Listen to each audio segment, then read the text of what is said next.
اعوذ باللہ من الشیطان الرجیم بسم اللہ الرحمن الرحیم رب اشرح لی صدری ویسر لی امری واحلل عقدۃ من لسانی یفقہوا قولی رب زدنی علما۔ معزز سامعین و حضرات، ایک روزہ ادبی کانفرنس میں آپ سب کا خیر مقدم کرتا ہوں، لہٰذا بڑی تیز رفتاری کے ساتھ میں شہ نشین کی جانب دعوت سخن دے رہا ہوں۔ جناب محمود انعامدار محمود صاحب سے گزارش ہے کہ وہ شہ نشین پر جلوہ افروز ہو، اور انہیں کے ساتھ ساتھ مہمان خصوصی جناب ابو نبیل خواجہ مسیح الدین حیدرآباد، میں ان سے بھی گزارش گزاروں کہ وہ شہ نشین پر تشریف رکھیں۔ انہیں کے ساتھ ساتھ جناب یوسف رحیم میر بیدری صاحب، نائب صدر ادارہ ادب اسلامی ہند کرناٹکا، میں ان سے بھی گزارش کرتا ہوں کہ وہ شہ نشین پر جلوہ افروز ہو۔ انہیں کے ساتھ ساتھ امیر مقامی جماعت اسلامی ہند بیجاپور جناب محبوب علی بلگانور صاحب سے بھی میں گزارش کرتا ہوں کہ وہ شہ نشین پر تشریف رکھیں۔ انہیں کے ساتھ ساتھ آج کے اس جلسے کے صدر جناب فیاض قریشی صاحب، صدر ادارہ ادب اسلامی ہند کرناٹکا، میں ان سے گزارش کرتا ہوں کہ وہ شہ نشین پر آ جائیں۔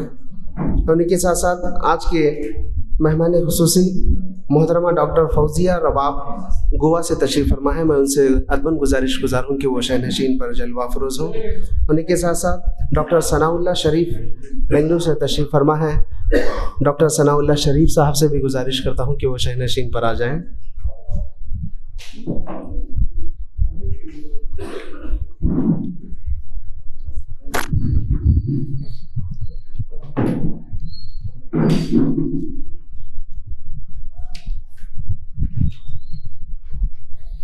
صاحب صدر کی اجازت سے جلسے کا آغاز ہوا چاہتا ہے۔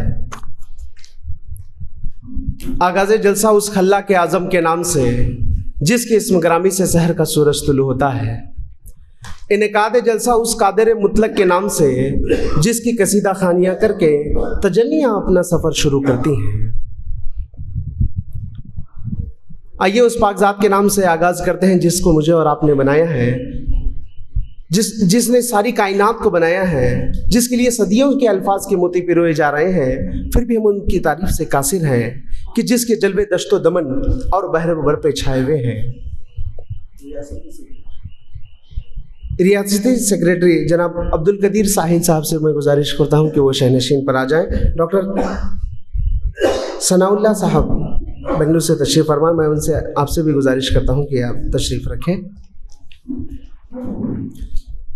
کیا تو نے نہیں دیکھا دریا کی روانی میں بہتے ہوئے پانی میں تیور بھی تو اس کا ہے، تو نوح کا بیٹا ہے کچھ بس میں نہیں تیرے، کشتی بھی تو اس کی ہے منظر بھی تو اس کا ہے، سورج کے چمکنے سے تاروں کے بکھرنے تک، موجوں کے تھپیڑوں سے طوفان کے ٹہرنے تک، کیا تو نے نہیں دیکھا پیکر بھی تو اس کا ہے، کیا تو نے نہیں دیکھا، کیا دیکھ لیا تو نے اس کے ہی اشاروں پر یہ سارے تماشے ہیں، وہ دھوپ کا مالک ہے وہ چھاؤں کا خالق ہے، آنکھیں بھی تو اس کی ہے منظر بھی تو اس کا ہے، عظمت سے حقیقت سے منہ موڑنا چاہا تھا، کچھ ہاتھیوں والوں نے گھر توڑنا چاہا تھا، معصوم پرندوں نے جس گھر کی حفاظت کی وہ گھر بھی تو اس کا ہے۔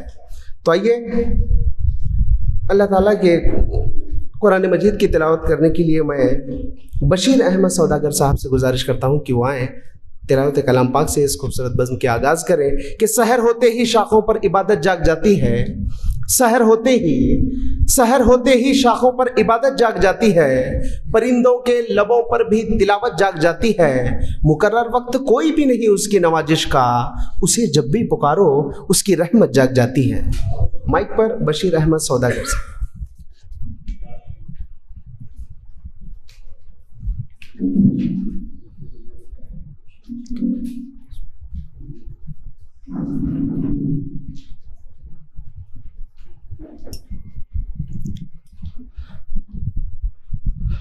اعوذ باللہ من الشیطان الرجیم، بسم اللہ الرحمن الرحیم، ميم ألف لام را تلك آيات الكتاب المبين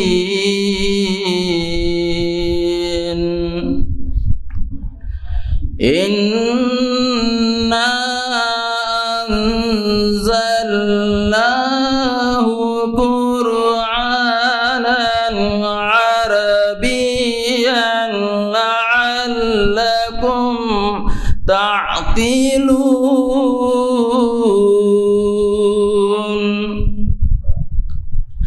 نحن نقص عليك أحسن القصص بما أوحينا إليك هذا القرآن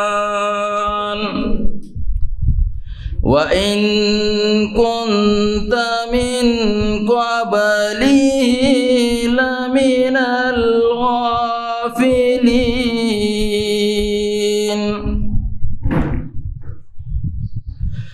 إذ قال يوسف لأبيه يا أبت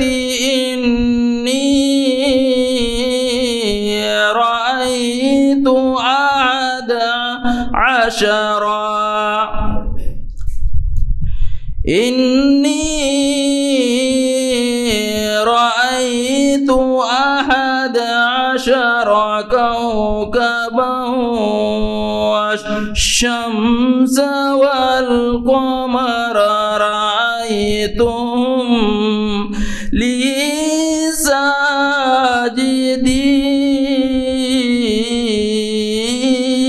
ساجدين قال يا بني لا تقصص رؤياك على إخوتك فيكيدوا لك كيدا إن الشيطان للإنسان عدو مبين صدق الله العلي العظيم.